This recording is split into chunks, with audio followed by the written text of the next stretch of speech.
दुनिया के टाइम पे लोगों से भरी पड़ी है। बट आपने एक बात नोटिस करी होगी कि भगवान ने हर इंसान को एक जैसा नहीं बनाया।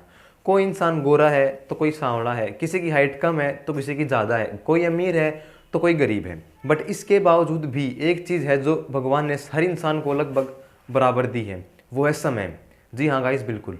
आपने ये बात सुनी होगी कि हर पुरुष की सफलता के पीछे किसी न किसी महिला का हाथ होता है। बिल्कुल सही बात है। बट हर इंसान की कामयाबी के पीछे, चाहे वो पुरुष हो चाहे वो महिला हो, उनकी कामयाबी के पीछे जो सबसे बड़ा हाथ होता है वो होता है उनके टाइम मैनेजमेंट का। सीधे सीधे अगर मैं आपको बताऊं, कोई भी जो पर्सन अपने टाइम को ईजिली मैनेज कर पाता है वो लाइफ में ज़्यादा कामयाब हो जाता है।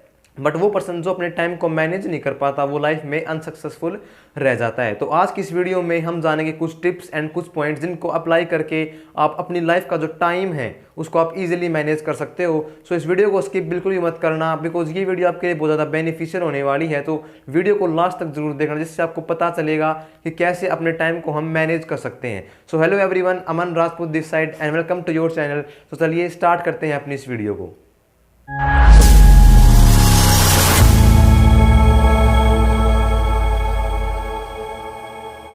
अगर मैं आपको बोलूं कि अनुज जो मेरा फ्रेंड है, बिल्कुल मेरे पास वाले घर में रहता है, मेरा पड़ोसी है।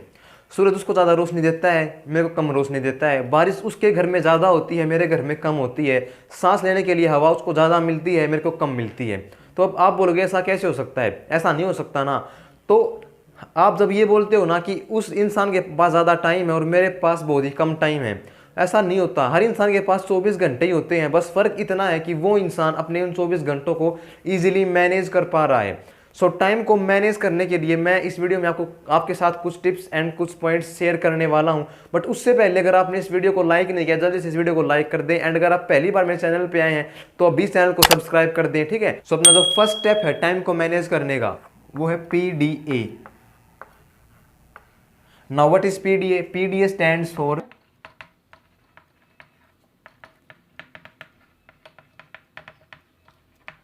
Primary daily actions. Primary daily actions का मतलब क्या होता है? देखो, मोस्टली जो लोग अपनी लाइफ में सक्सेसफुल हैं या जिनसे टाइम मैनेज नहीं हो रहा, वो इसलिए नहीं हो रहा बिकॉज उनको पता नहीं होता कि मेरे को मेरे पूरे दिन में क्या अचीव करना है, मेरे को कौन कौन से काम करने हैं।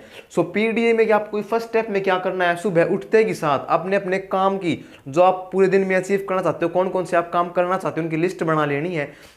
इसमें लिखना है कि आपको मैं पूरे दिन में क्या क्या करना चाहता हूँ या करना चाहती हूँ। इससे क्या होगा, आप कंफ्यूज नहीं होगे, आपको पता रहेगा कि भाई मेरे को इस टाइम ये काम करना है, मेरे को इतने काम अपने दिन में करने हैं। सो आप आराम से अपने टाइम को मैनेज कर पाओगे एंड अपना जो टारगेट है पूरे दिन का उसको आप आराम से क्या कर पाओगे, अचीव कर पाओगे। अपना जो सेकंड जो स्टेप है टाइम को मैनेज करने का, वो है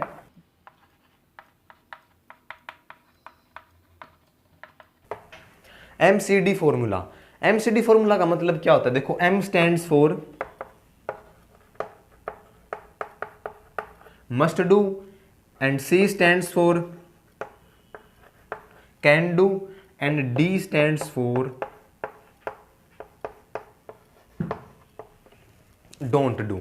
आपने जो टारगेट अपना सेट किया है, जो अपने काम लिखे हैं, उनमें से बहुत सारे काम ऐसे होंगे जो इंपॉर्टेंट नहीं होंगे, इस दिन की इंपॉर्टेंस बहुत ही कम होगी। सो आपने अपने टारगेट सेट किया, जो आपके काम हैं उनको डिवाइड कर देना है 3 कैटेगरीज के अंदर। पहली कैटेगरी है मस्ट डू की, वो काम जो आपको करने ही करने, जो मोस्ट इंपॉर्टेंट है उनको रखना है मस्ट डू वाली कैटेगरी के अंदर। सेकंड जो कैन डू, मतलब इनके बाद जो जिनकी सेकंड नंबर पे इंपॉर्टेंस आती है उनको रखना है कैन डू वाली कैटेगरी के अंदर। एंड थर्ड जो आप बिल्कुल भी नहीं करना था, जिनसे आपका टाइम वेस्ट होता है, जैसे सोशल मीडिया का यूज करना, फालतू में मतलब फ्रेंड्स के साथ गप्पे लड़ाना, ऐसे बहुत सारे काम होते हैं, गेमिंग करना। सो आपने इनको क्या करना है, बिल्कुल भी नहीं करना है, इनको आप थर्ड कैटेगरी में रखना है। इससे क्या होगा, आपके जो मोस्ट इंपॉर्टेंट जो टाइम है आपका, वो उन कामों को करने में यूज होगा जो आपकी लाइफ में सबसे ज़्यादा इंपॉर्टेंस रखते हैं। सो आपने क्या करना है, इस MCD प्रिंसिपल का यूज करना है, जिससे आपका टाइम बहुत हद तक मैनेज हो जाएगा। अपना जो थर्ड स्टेप है, follow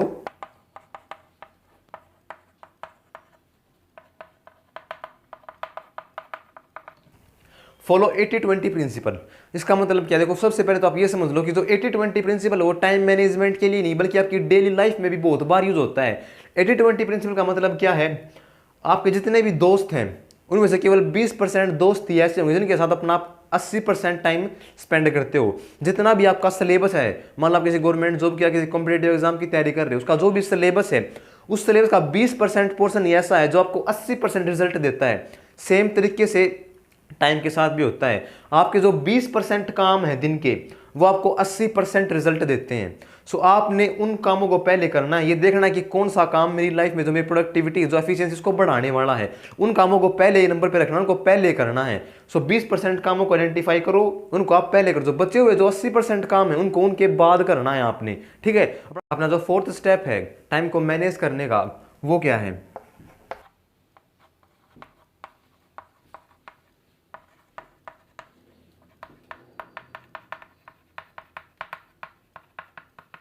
remove remove your distractions. इसका मतलब क्या है? जब आप अपने गोल्स की या अपने जो टास्क है पूरे दिन में जो आपने काम करना, उनकी लिस्ट जब बनाओगे, उनको करने बैठोगे, तब क्या होगा, आपकी काम के बीच में बहुत सारे डिस्ट्रैक्शंस आएंगी। मान लो आप पढ़ने बैठ रहे हो, कभी दोस्त का नोटिफिकेशन आ गया, कभी कॉल आ गई, चलो भी गेम खेलते हैं, ऐसे करके बहुत सारी डिस्ट्रैक्शन आती है। तो क्या करना है हमने को, अगर आपको अपना टाइम अच्छे से मैनेज करना है, अगर आपको अपनी एफिशिएंसी बढ़ानी है, तो उन डिस्ट्रैक्शंस को पहले से ही अवॉइड कर दो, ताकि आपका जो पूरा फोकस है वो अपने काम पे रहे बस।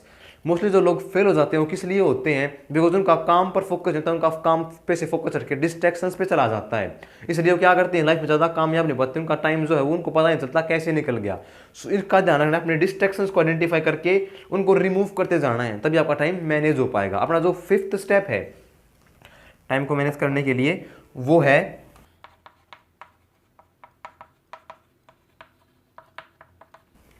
17 मिनट्स ब्रेक्स। इसको चाहे 17 मिनट ब्रेक बोलो, चाहे स्मॉल ब्रेक बोल लो। अब कोई भी काम कर रहे हो, मान लो गाड़ी चला रहे हो, तो गाड़ी को भी, अगर गाड़ी की एफिशिएंसी को बढ़ानी, तो उसको भी थोड़ा सा रेस्ट देना पड़ेगा। आप कोई काम कर रहे हो, अपना कोई टास्क कंप्लीट कर रहे हो, जैसे आपने टास्क अपना कंप्लीट किया, तो दूसरे टास्क पे जाने से पहले आप थोड़ा सा रेस्ट लो बीच में, बिकॉज इससे आपके माइंड को रेस्ट मिलेगा, वो रिलैक्स होगा। अगला काम करने के लिए आप क्या होगे, फिजिकली एंड मेंटली रेडी हो जाओगे। चाहते हो तो क्या करना, आपको हर टास्क कंप्लीट होने के बाद आपने 17 मिनट का या कुछ टाइम का ब्रेक लेना है। वो ब्रेक आप अपने हिसाब से आप सेट कर सकते हो कि मेरे को कितना ब्रेक लेना है, ठीक है।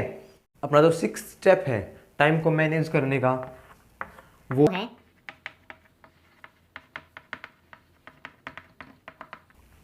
Take inspiration.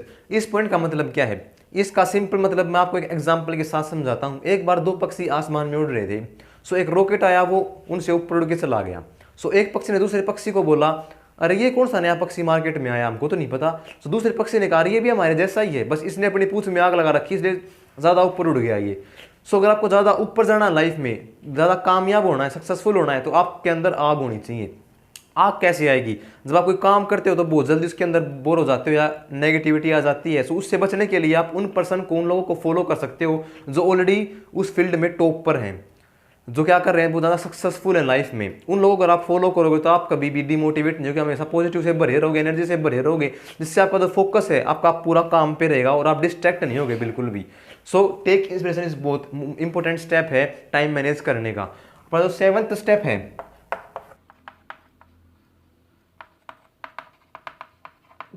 Do one thing. जो मोस्टली पीपल हैं जिनका टाइम उनसे मैनेज नहीं हो रहा, वो बोस केसेस में ये रीजन होता है कि वो क्या करते हैं, एक टाइम पे बहुत अलग अलग काम कर रहे होते हैं, जिनसे क्या होता है ना, उनका ये काम होता है ना, उनका ये काम होता है। तो आपने क्या करना है, जब भी आप कोई टास्क कंप्लीट करो तो एक टाइम में आपने एक ही काम करना है, ठीक है। अगर आप स्टडी कर रहे हो तो स्टडी के साथ साथ आप मोबाइल नहीं चला सकते। अगर आप दोनों काम एक साथ करोगे तो ना आपका स्टडी में ध्यान रहेगा, ना आप अच्छे से मोबाइल चला पाओगे। सो आपने एक टाइम पे एक ही काम करना है, और वो काम करना है जो आपके लिए उस टाइम पे ज़्यादा इंपॉर्टेंस रखता हो, ठीक है। आपकी एफिशिएंसी बढ़ेगी एंड प्रोडक्टिविटी भी बढ़ेगी, जिससे आपका टाइम मैनेज होगा, टाइम बचेगा। अपना जो नेक्स्ट पॉइंट है,